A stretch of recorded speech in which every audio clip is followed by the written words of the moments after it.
Hello, I'm Chris Cooper. I'm a certified financial planner, enrolled agent, and a California licensed professional fiduciary, and I'm the author of a book called Eldercare Confidential. And today you're going to hear a synopsis of this book in 6 domains, and I want you to take a listen to this so that you can see if there's anything that might be helpful to you and your family as you progress through the area of Eldercare Confidential. First, we're going to talk about who is this presentation for. And then we're going to talk about 2 areas of the book that are the primary focuses that you need to be paying attention to. One is the Shady Acres myth, and the second is called the Sixheaded Eldercare beast. And I'll explain these better as we go through the presentation. So who is this presentation for? Well, it's for anyone who is a caregiver or caretaker of a disabled person and who may have to act in a fiduciary capacity for that person. Now, a fiduciary is a person who's in a trusted position. They may actually have legal authority to make decisions for someone else or to make legal decisions with respect to someone's money or their property. So the challenges of this will also be for the caregivers, especially who are not professionals, but who may be giving up their job, their time, their families, and other lifestyle things in order to care for a family member. We want to talk about those challenges that go with caregiving, the disruption to your employment, that perhaps you may have to be using your own money to be able to help pay for the care of the person or to pay for yourself to take care of that person, and what tolls it may have on your mental and physical health. So let's first talk about the Shady Acres myth. When I talk about Shady Acres, a lot of people have heard that term. It's like a retirement community somewhere in a beautiful area that has lovely weather. It's in a beautiful part where people are there ready to wait on mom and dad hand and foot at any moment, needing anything that they need. Everything is taken care of, and we never have to worry about them ever being in danger or in any risk. But what is the reality that we're seeing right now? Well, first, we're all living a lot longer. A baby born today may live to be 80 years of age. And if they live to be 80, they're more likely going to make it to 90 and possibly to 100. Now, with longevity also comes diseases, but also what we would call disabilities. And the biggest disability that we see is dementias, but it may also be caused by cardiovascular system diseases as well, known as stroke. We know now that about 77 million baby boomers are going to reach retirement age here in the next few years. We know that the government also does not cover the expenses of long-term care, and it also doesn't provide much of any support for other forms of long-term care. So we are now more dependent on our own personal resources more now than ever. The biggest thing we're going to find, though, is there's enormous challenges for all seniors and family caregivers, especially when you must act as a fiduciary. And when you act as a fiduciary, you may have legal liability.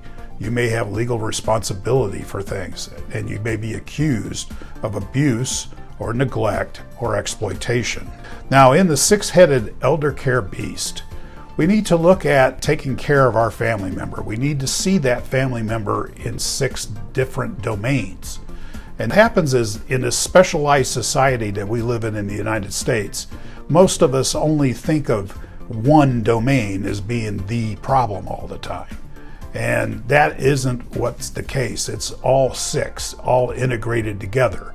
And what are those 6? Well, we'll see here from the slide it shows medical, psychological, social, environmental, legal, and financial. These areas are all 6 different and independent areas, but they're all interrelated because it all fits together in how that person is made up and how they've taken care of themselves over their life, and now how you must help to take care of them now. Medical, as I told you, the biggest single area that we'll see with older people, and especially in long-term care settings, is going to be dementia. More than half the people that live in long-term care settings have a dementia caused by either Alzheimer's disease or by cardiovascular disease.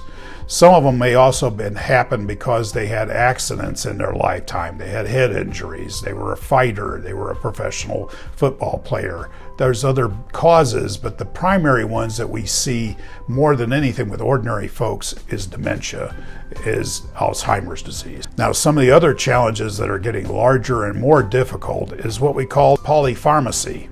That is, we have too many different doctors able to prescribe medications for us, and neither one of them is talking to the other. And when we speak of medical doctors, it's not just medical doctors that can prescribe. In some states, chiropractors can write prescriptions, orthodontists, dentists, as well as ophthalmologists and optometrists can also possibly write prescriptions for medications. But again, people may not realize that because you're going to all these different prescribers, you can have drugs that are in conflict with each other, especially if you're getting them in different pharmacies and no pharmacist is actually paying attention to them. The other problem we see is what we would call polymorbidity. And this is different causes of things making you to be disabled. So you may have, for example, arthritis. You might have a bad hip. You might have other physical maladies as well as having dementias. Other people may have conflicting dementias with other mental health issues, such as schizophrenia, multiple personality disorders, things like that. But the other thing I find more challenging is when family members come to talk to me about these things, it's the number of quacks that they've been to. And you might say, quacks? Yeah, remember medical quackery? People would be doing things that would not do any good for themselves or possibly causing themselves harm because they're desperate to find a solution. Well, sometimes that quackery is not just medical. Sometimes it's legal quackery. They're actually doing things that would actually cause them legal difficulties in the future as well. But also the other problem as we see is people get older and they become more isolated and more unable to go out and be around other people, especially now in the time of coronavirus. We've been more isolated, and elderly people in particular have been more isolated. We see more polydrug abuse. We see drug addiction, possibly alcoholism, and increasing incidences of both of these things because, again, of boredom, loneliness, and just simply self-medicating for pain. Now, when we start looking at prescription drugs that can be more dangerous and more difficult, it isn't a question that we want to say, no, we don't take any medicine, we just refuse to take any. No, a lot of times we do need these things, but we have to do them responsibly, and we have to do it with one doctor knowing all about the other doctors that could possibly be prescribing. The other thing we talk about when we get into the financial area would be is a lot of these medications are not covered by prescription drug insurance, or they may be covered by prescription drug insurance, and the prescriber is simply writing you prescriptions for drugs that are covered by your insurance, but aren't necessarily the drugs that you need to be taking. One of the areas that we got in the 2000s was Part D for prescription drugs under Medicare. A lot of people did not have prescription drug coverage when they retired from their employers, and this actually increased that possibility for people to have coverage for prescription drugs, and I saw this as a very large improvement for a lot of my clients over the last 15 years now that we've had this law in place. So the biggest thing is to look at is know that pharmaceuticals can be helpful, but they have to be dealt with responsibly and have to be taken with great seriousness. And then the other areas that we want to watch for is with Medicare, we have different providers, and some providers don't take Medicare. Some providers are actually in what we call Medicare Advantage plans, which are limited in the scope of what they do. So these are things that have to be provided, as we may not have the providers that we need for this time in our lives. So some of the steps of taking care of not overtaking medication is to keep a log of medications. Try to avoid having multiple prescribers. If you're living in a retirement home or a nursing home or assisted living, make sure that the nurse on duty knows your medications and she keeps them for you, because you may have medicines you're keeping in your room and they may be conflicting with room medications that the nurse may have on the cart for you at that facility. And also, when people are having behavior issues when they have dementias and other psychological issues, it's not always the best to take and give them a med at that point, or medication. Sometimes it's better to just use redirection, use behavior modifications, things that need to be learned, and they're not simply things that, here, mom, take your pill and go away. You may have to actually learn to do some of these things yourself in order to help your mom or dad or your sister or brother be able to handle these changes in their lifestyle and in their health because of medical issues that are causing psychological issues for them. Now, the last area I want to speak on in this topic of medical care is eating disorders. A lot of elderly people do not eat properly. And I notice this a lot when I go to elderly meetings and I see older people bringing food together to share with each other. And a lot of the food is not nutritious. It's a lot of times very heavy in carbohydrates, might be heavy in fats and sugars. So this is one of the very difficult areas, is there may be a need for someone to be providing cooking and shopping for that person so that they're getting proper nutrition. But the other thing we notice, though, is when a person gets dementia, one of the most easiest giveaways that they're having a dementia or a dementing type illness is the loss of the smell, loss of their sense of smell. So they don't smell their food, thus they don't feel hungry. And so what you notice sometimes with Alzheimer's disease and with other dementias is the person losing weight because they're not eating. And they simply just don't remember to eat. They may be sitting right there in front of the food and they can't smell it, so it's not appetizing to them. So you do need to work with yourselves, your family, your other caregivers that are working with your family member and with the facility that you may be living in, that to get good nutritious food, but also that somebody needs to be talking about treating your dementia. In this next area, we're going to talk about psychological mistakes. And in the psychological area, and you might say, we're not going to become a shrink. We need to just think of what these things are that are going on when we're taking care of this person, and both with ourselves and also with our family member. So one of the biggest problems with elder care in particular is the shift in the roles between the parent and the child. Now the child is actually having to care for the parent, whereas in the old days, the parent took care of the child. So now it is a very big role reversal, and it may rub some people very wrong. It may be very hard for your older family member to accept. Now, the bigger thing is, though, we might see in the psychological issues is just purely denial. Oh, mom's not having a problem. There's just a little dust under the Davenport. That's what happened one time when a couple came in to see me. And the daughter was talking about her mom and said, oh, well, we're kind of concerned her housekeeping's not very good anymore. And I turned and looked at mom and asked her, I said, well, how old are you, ma'am? And she'd say, oh, I have a problem with that. Okay. Daughter's just sitting there smiling and not noticing anything. So I pick up a desk telephone and put it down in front of mom. And I said, ma'am, would you please dial 911? Now, daughter was about ready to jump out of her chair. I said, don't worry, the phone's not hooked up. It's just what we're going to do is see if she knows where the 9 is on the phone. Well, guess what? She didn't know where the 9 was. So I said, are you leaving mom home alone by herself anymore? You have been, huh? You can't leave her alone anymore. Notice she can't dial 911. What would she do if there was a fire? What would she do if somebody broke into her house? So the bigger problem is denial of the problem when you can't see the problem. And in dementias, we can't see them. We can't physically see them. So that's one of the harder parts of dementias and mental illnesses, is just purely denying that there's a problem. The second problem we can see in the psychological area is because somebody may be demented, they may be a victim of elder abuse or financial elder abuse. And that is a difficult situation, because if there's a black sheep in the family, if there's one untrusted family member, this may be their time for them to come forward and become king. So this is something else that has to be watched for. The other thing we might see is the reactions between the siblings.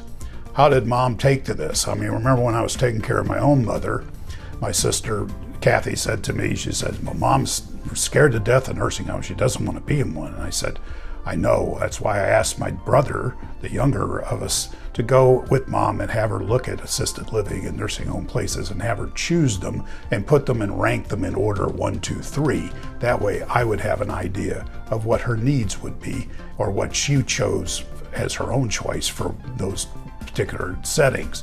So that was a way of being able to diffuse that thing.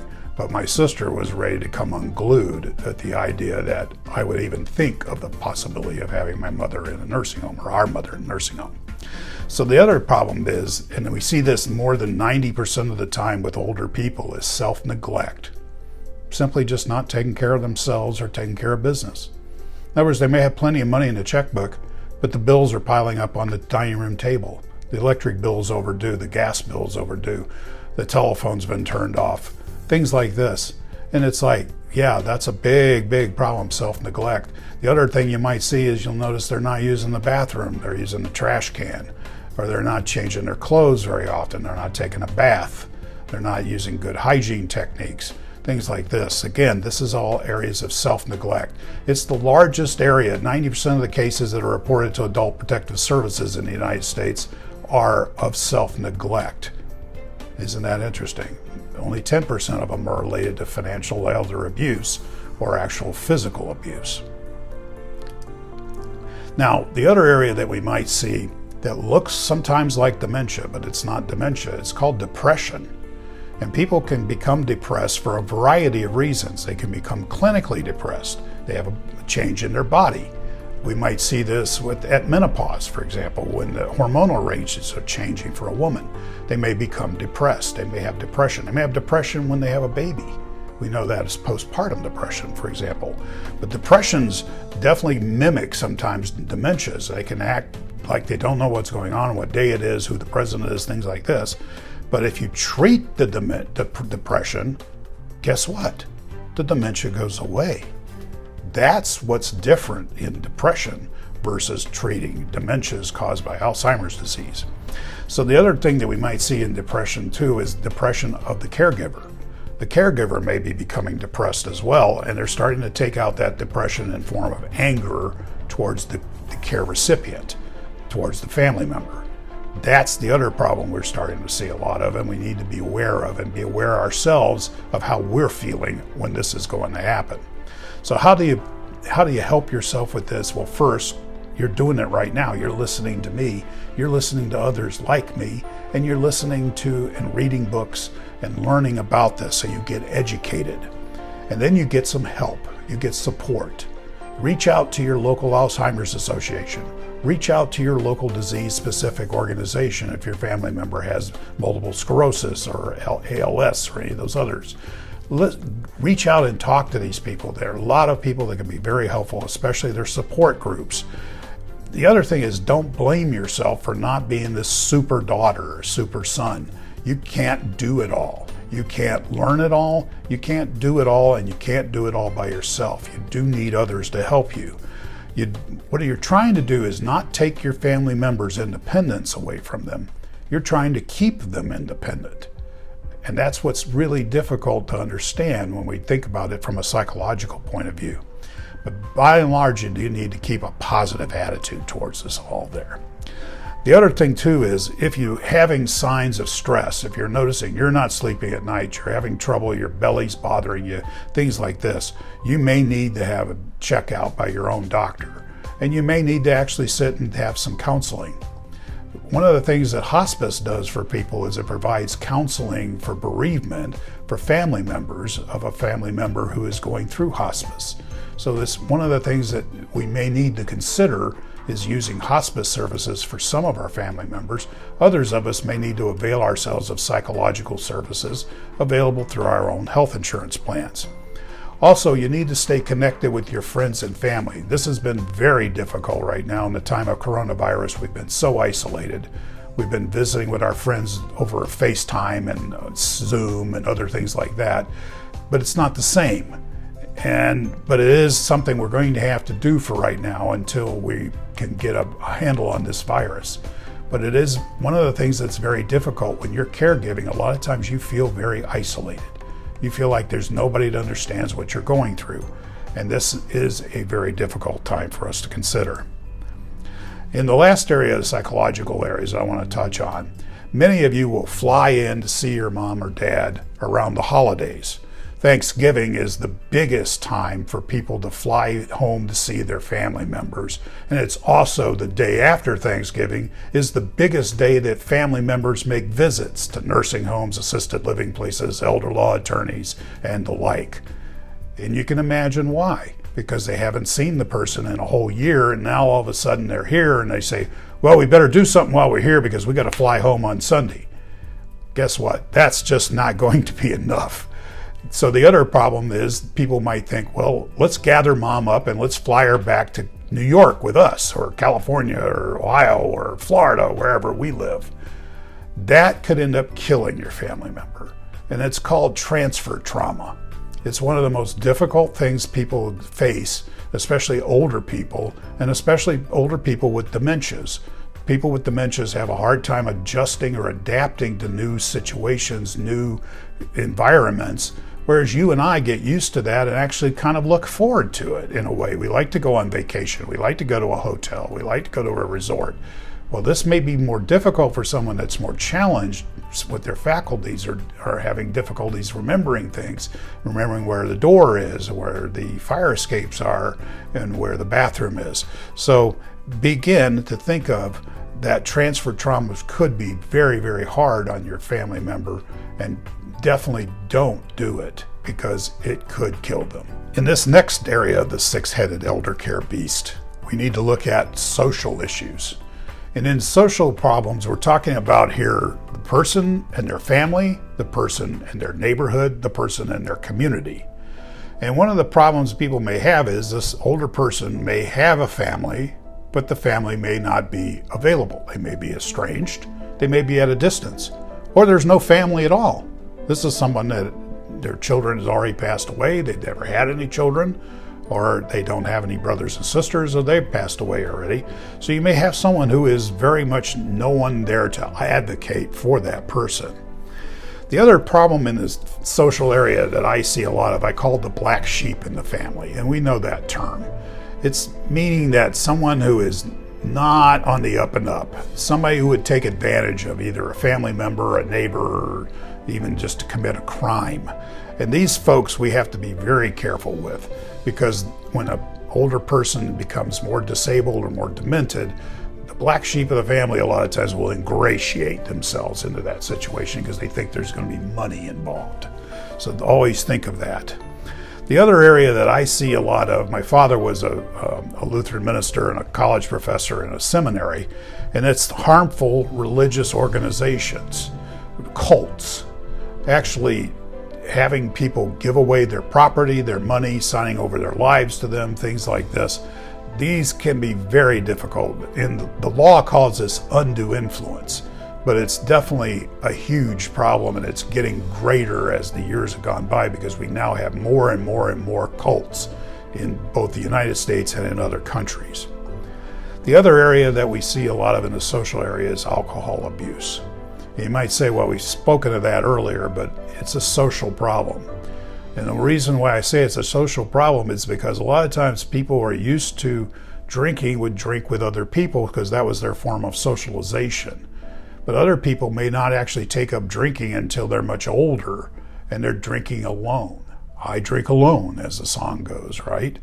And that can be a difficulty. It can be causing problems with their medications, with their balance, their gait. They may trip and fall, and they may fall outside their home. And if they live in a winter climate area somewhere, they may be left alone and may die from exposure. The other area that I hate to have to address, but I'm going to address it with you anyway, is sex for favors. I've seen this a lot of times in assisted living facilities and independent housing facilities.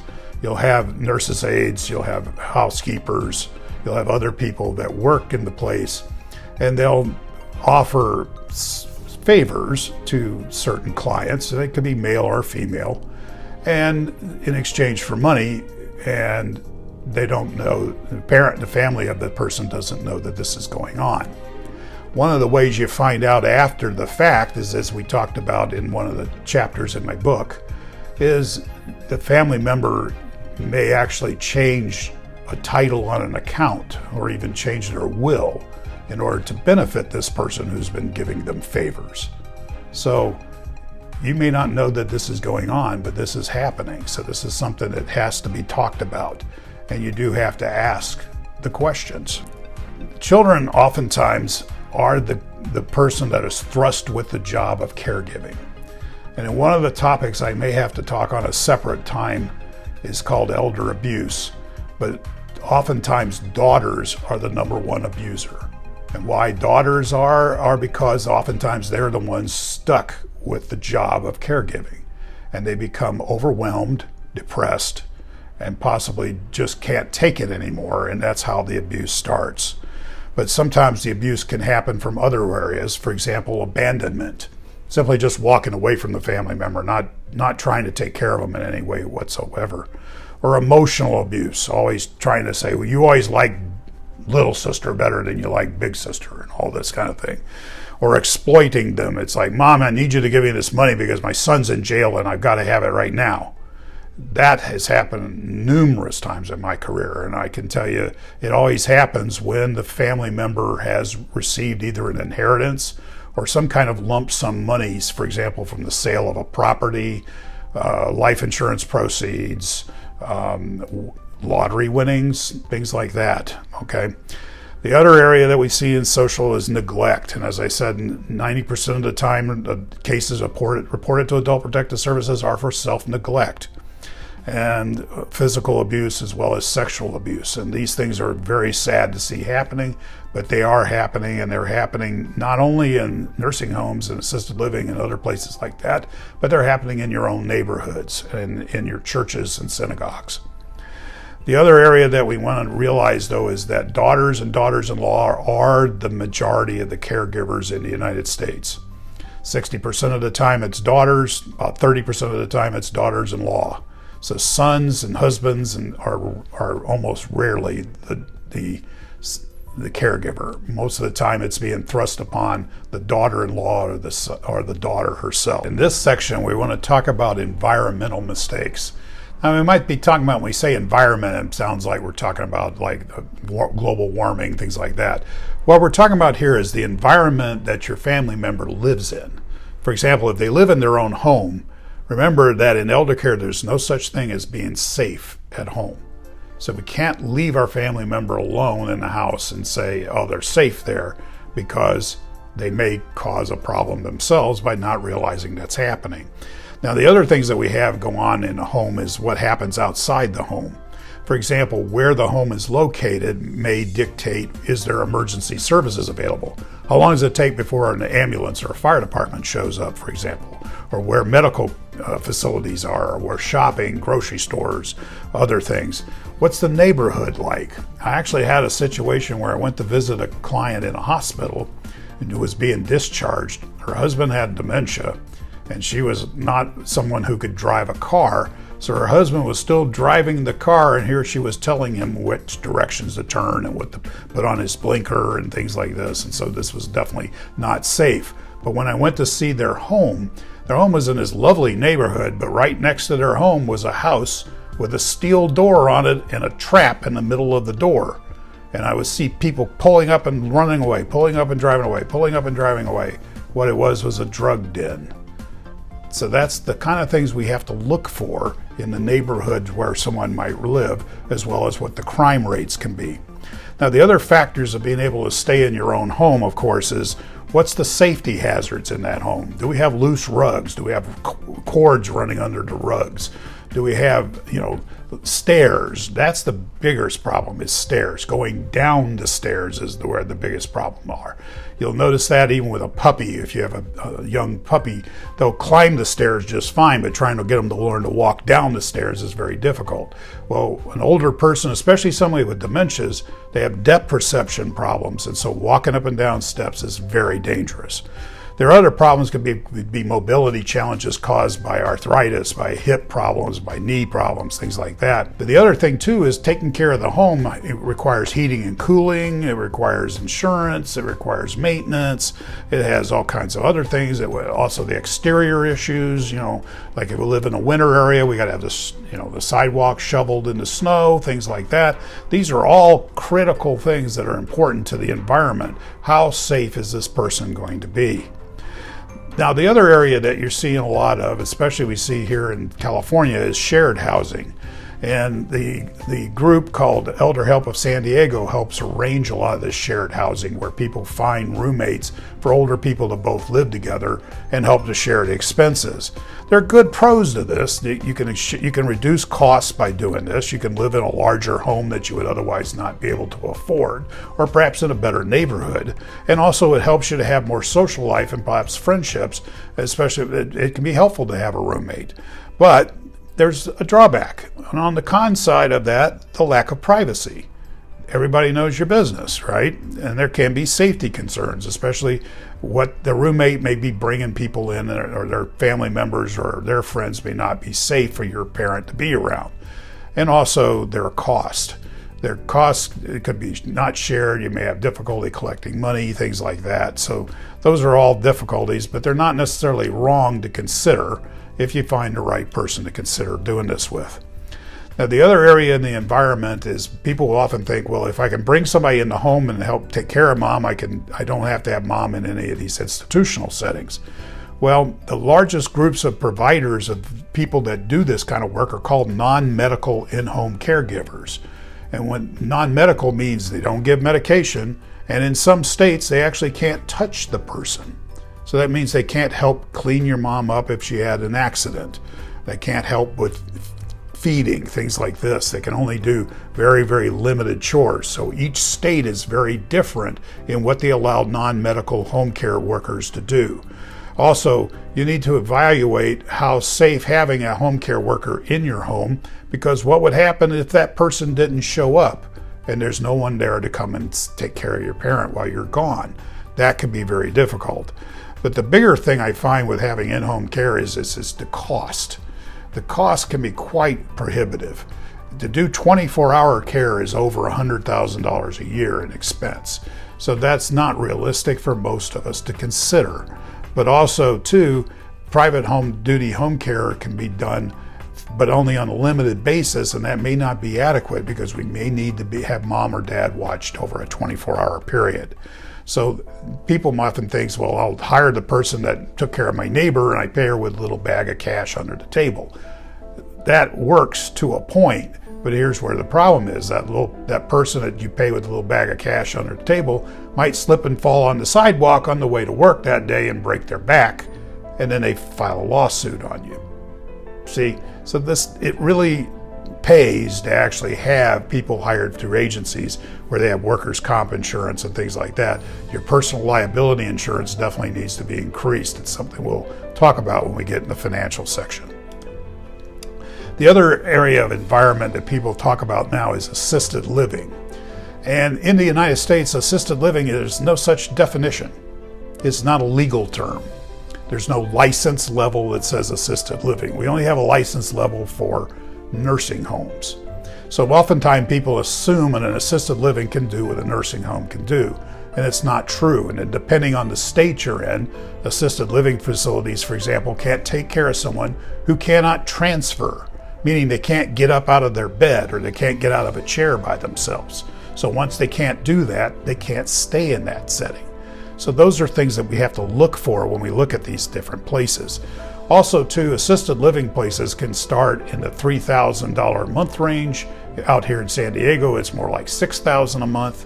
And it's oftentimes and almost always never covered by Medicare nor Medicaid, or as we call it here in California, Medi-Cal. These are definitely non-medical settings. That's why they're not covered by the Medicare or Medi-Cal type benefits. So always remember, there is no such thing as assisted living. It's just a marketing term.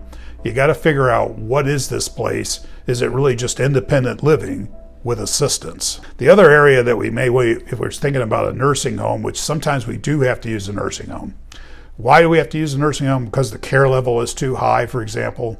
Second thing is because nursing homes, the only thing is that are paid for when we run out of money by the state's Medicaid or Medi-Cal program.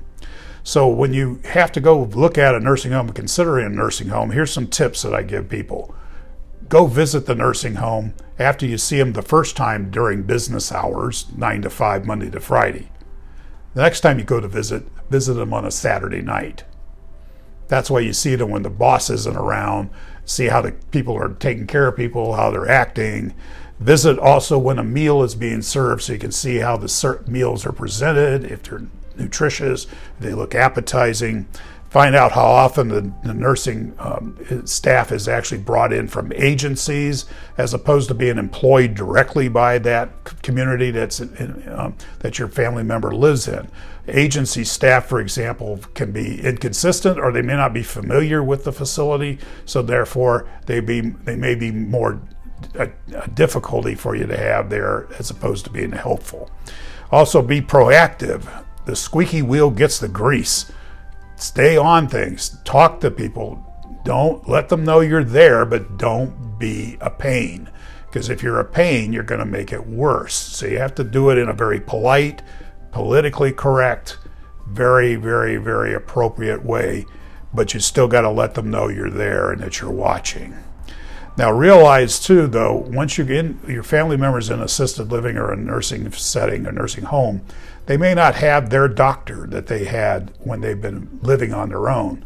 They may have a facility doctor or a doctor that's specific for that place, and that may be something that's difficult to get used to because you may not know the person or they may not seem attentive, and that's something you may want to interview the doctor of the facility that you're going to consider your family member to, as opposed to just simply accepting the one that's there.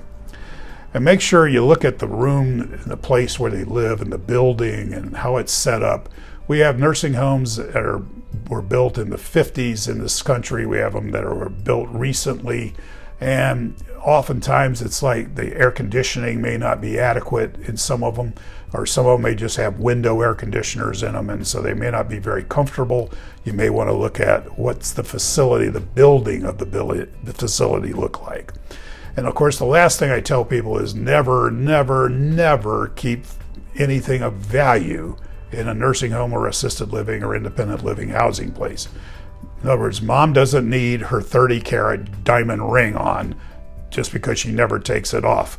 She will be taking it off because somebody's going to steal it from her. So no jewelry, no monies, nothing. As a matter of fact, keep as little cash in hand there, only for things like getting a newspaper on a Sunday and things like that. Keep the valuables away. Keep them locked up in a safety deposit box at a bank. And the last thing to look at is how is this going to get paid for? We will talk a little bit about this in financial area, but remember that in the environmental area, oftentimes people choose one place versus another because they are looking at it from a financial point of view. So they might say, for example, oh, I think this group home over here would be just fine for mom because it's only $1,000 a month, but they have no nurses and they have no nursing staff. And your mom needs to have insulin because she has diabetes. So you may ask the question, how would I get my insulin? And if the owner winks at you and says, well, we'll make sure she gets it, you know you don't want your family member there. You don't want anybody there. That's why you got to pay attention to where these places are and not simply look at their price tag. As I've said, though, unfortunately, nursing homes are the only thing in the United States and in most states that are paid for by our welfare program under Medicaid or Medi-Cal, as we call it here in California. So remember that if we do need these types of settings, we're going to be using our own personal financial resources, which may not be adequate or we may run out of while we're in these settings. And the last area that people should have but they don't have and didn't buy it soon enough is long-term care insurance. And it's difficult to get, especially as you're older, especially if you have pre-existing conditions. So that may not even be a choice, and it may not be something that you can use once this person's already at the need of it. But it's something that you, as a younger person, may need to be considering for your own planning. In our next section here, we want to talk about legal mistakes. In legal areas, these are things that are dealt with your attorney, but oftentimes attorneys are not experts at these areas. So when you go to look for a lawyer, you must look at a lawyer as you do a medical doctor. What's their expertise? What's their specialty? In other words, we don't take a man to a gynecologist, so therefore we don't go to a garden variety lawyer to get elder care law done. That's why we need someone who has the expertise of doing elder law and estate planning. Those are going to be the two biggest areas that you need to have the discussion with. But the biggest thing with legal areas and the biggest mistake I see is not having the conversation while your family member is competent. Because once they lose their capacity to make decisions, they can no longer change legal documents. They can't make their own documents anymore. They can't sign them. Therefore, they're not competent to make those decisions any longer. So therefore, they can't change a will or change a trust or change a power of attorney or any of those things. So these all have to be done while we're younger. And perhaps where I see it the most is when we're doing pre-retirement planning with people in their 50s is where I see this done mostly, because they haven't talked about it before and they've never bothered to bring it up and they haven't bothered to get it done. Well, now you got to get it done, because otherwise you won't have the chance to get it done. And when we don't have legal documents like powers of attorney, like wills, like trust, we're at the mercy of the public court system. And the court, of course, is public. That means everybody knows what you left, to who you left it to, and how it's done. And also the court is also where you become declared incapacitated or incompetent, depending on which state you live in. And that is the two hardest things that people have to accept. And it's one of the big areas of denial. See, we might consider the legal area in the psychological area because it's one of the ones that we just don't want to talk about or don't want to think about. So for example, when we start thinking about appointing a family member to act in a fiduciary capacity, which this is doing that, when you appoint them as an agent under a power of attorney, or a trustee of a trust, or an executor under a will, that is a fiduciary capacity. They are now responsible for what they're doing. They're responsible to you and they're responsible to the court. So that is very, very important. So we must look at, in your family, is there anyone who is an ideal candidate to serve in that capacity? And if there is not, then you need to consider using a professional. In California, we happen to have professionals called licensed professional fiduciaries, but the other 49 states do not have that. So oftentimes you will find in the other states, lawyers will serve in those capacities. But unfortunately, a lawyer, much like a financial advisor or other types of provider of service, has a conflict of interest. So therefore, that may not be the ideal person to serve in that capacity. But you want to have these discussions early. And I mean early, like is once you get out of college early. The other thing we need to talk about in the legal area is the possibility of being evicted from either a nursing home, assisted living, or an independent housing place. And the reason that can happen, of course, one is just failure to pay the bill. That happens. They don't have to keep you. It's not like a hospital where the law says they got to keep you because they're getting federal money. The second reason you might have an eviction is the nursing home is no longer able to care for your family member because your family member has specific disease issues that are beyond the scope of their ability to care for them, or they may have behavior problems. And behavior problems can happen with people with dementias or other psychological issues, and they can be beyond the scope of a facility to be able to do so. The other thing that can happen too is the safety of the person in that facility may not be good. And so the facility itself may want to preempt the problem by saying, we're not going to let you stay here any longer, so we're going to ask you to leave. But the other thing we're seeing too is, as we're seeing with the COVID thing, is some of them are just going out of business. They're just failing to stay in business. So that's one of the difficulties. You only have a 30-day notice of a discharge from a nursing home in order to be able to find someplace else to go. And oftentimes, taking the family member home may not be the right choice because it may not be the place where they're best be able to be cared for. The other thing we find in the legal area, though, is getting started sooner and also finding that person that can help you to do this. And as I said, you may want to look at the National Academy of Elder Law Attorneys as a place to get a reference, and also your local bar association in your community for a referral to someone who does elder law. Now we've come to the last area of the 6, the financial mistakes. The biggest problems I see in the financial area is the lack of financial advice. People think they're getting financial advice when in actuality they're getting sales pitches. And they're taking sales pitches as being financial advice, and that oftentimes is a huge conflict of interest. You also can have conflicts with other professionals, accountants, attorneys, other people, that think that this should be done and that should be done with money and things like that, or we should give all the money away and try to go on public assistance under Medi-Cal, which unfortunately only works to a point, and it may not work at all if you do it wrong. And also the other area that we're seeing now is many people who are actually becoming disabled are disabled before the age of 65. So they're actually still on private health insurance. They're actually needing to avail themselves of the Affordable Care Act because they have pre-existing conditions. These are very different than things that we would see even 10 years ago. The other area that we see a lot of is financial elder abuse. And this happens because, again, older people may be too trusting. They come from a generation which was called the polite generation. They didn't complain, they didn't whine about things, they didn't rat out their neighbor if they were not doing their thing or they were being bad or anything like this. And so what happens is the perpetrator oftentimes is a family member, and they may actually be taking money from the person, they may be using the person's credit cards, they may actually be signing up for loans or mortgages against their property. Reverse mortgages and also home equity loans oftentimes were taken out by family members, not by the older person. And so this is sad that I'm talking that mostly the family is where you're going to have most of your crimes committed by.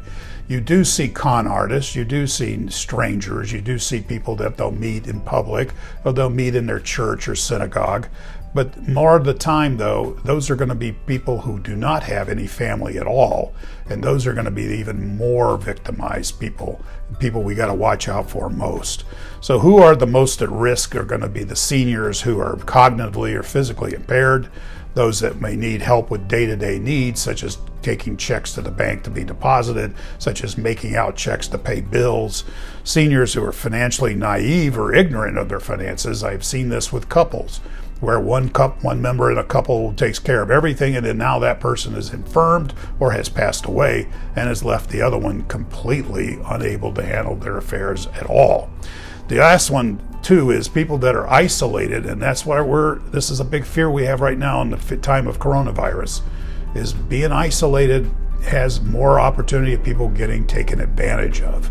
And they can get taken advantage of by telephone solicitors, which we're getting a lot of now. And they can get taken advantage of by door-to-door salesmen. And also, a big portion of seniors may have lost parts of their retirement savings due to the stock market, due to theft, due to overspending, due to caregiving for a family member. I had one married couple, for example. The man spent most of their money together taking care of his wife, and when she passed away, he could no longer take care of himself because he did not have any financial means. He didn't realize he had been running through the money as fast as he was running through it. Big mistake. The other signs that we might see of financial elder abuse, though, would be transactions in a bank account that we can't explain. Checks to cash, for example. Missing money, missing cash. Bills and statements that are no longer being mailed to the residents. For example, if mom's bills are not being mailed to her residence, it's like, why aren't they? Is there a professional handling them? Or is a family member doing that? If it's a family member, then I want another family member watching what they're doing. It could also be that there's an agreement with that family member to do certain things that the other family members don't know about. that is a challenge, and oftentimes none of this gets found out until this time in their lives. So some of the things you need to do to protect yourself as well as protect your family member is to watch out for joint accounts. Joint accounts means they're 100% either parties. So if I joint my account up with my daughter, and my daughter goes out and gets in a car accident and she doesn't have enough liability insurance, they could take my account. That's what that means. So we have to be careful with joint accounts.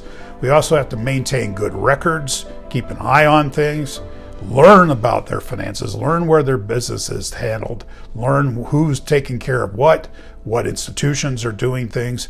And also, if you create a power of attorney, that you create that with a checks and balance of someone else to be watching. And also to contact authorities if there's any potential of any theft or any missing money. The last part of this I want to touch on before we end is to touch on unscrupulous financial professionals. These may be insurance agents, stockbrokers, bankers, accountants, other people like that. And a lot of them will have alphabet soup at the end of their name, and a lot of that alphabet is useless. It has no teeth in law. So therefore, there's nothing there to be able to protect you if that person malpractices or actually causes you harm. You have to be careful with all these free breakfasts and free dinners, free steak dinners, free pancake breakfasts and all this stuff, because those are just designed to sales pitch high commission financial products. Those are not in your best interest and never will be. Also, friends and family members and others will be constantly giving financial advice. Oh, I think you ought to put all your money in XYZ, or you ought to do this, or you ought to talk to this guy, or whatever. All these things are good, and they could be good, but you still got to check them out and do your homework. And also, does the advisor help you complete your paperwork, or do you complete your own paperwork? One of the problems with an unscrupulous advisor is they may make out the paperwork and leave out certain information, like, oh, they put in information, for example, you have $100,000 in the bank, and they actually put down that you have $1 million in the bank, thus making you considered to be an accredited investor, and then they can sell you some very high risk, very, very illiquid investment that way. So this is something that is not being checked on, is not supervised very well, and you do need to watch out for those. The last area, though, of the ones that I'm more concerned with are the insurance agents that offer free advice to veterans about aid and attendance benefits. The reason why you see insurance agents doing this is, one, because the product they sell is very, very, very costly and has very high commissions. Second of all, you're not allowed to charge money to give advice about applying for aid and attendance benefits. So this is their argument, like, oh, this is how we pay for ourselves, is by selling a product. These are the people you definitely want to stay away from. And with that, now you've heard the six-headed Eldercare beast and about the Shady Acres myth. You've heard a little bit of this and a little bit of that, and hopefully it's helped you bring up some questions to ask.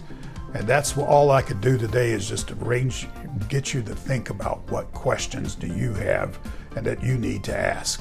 And if you have any further questions, you can reach out to us at chriscooper.com. You can also get a copy of our book from chriscooper.com or from Amazon, as well as there are other resources there on chriscooper.com to avail yourself of in helping you to put together questions that you need to ask of your advisors and other professionals that you're engaging with for yourself as well as for your family member. Good luck to you.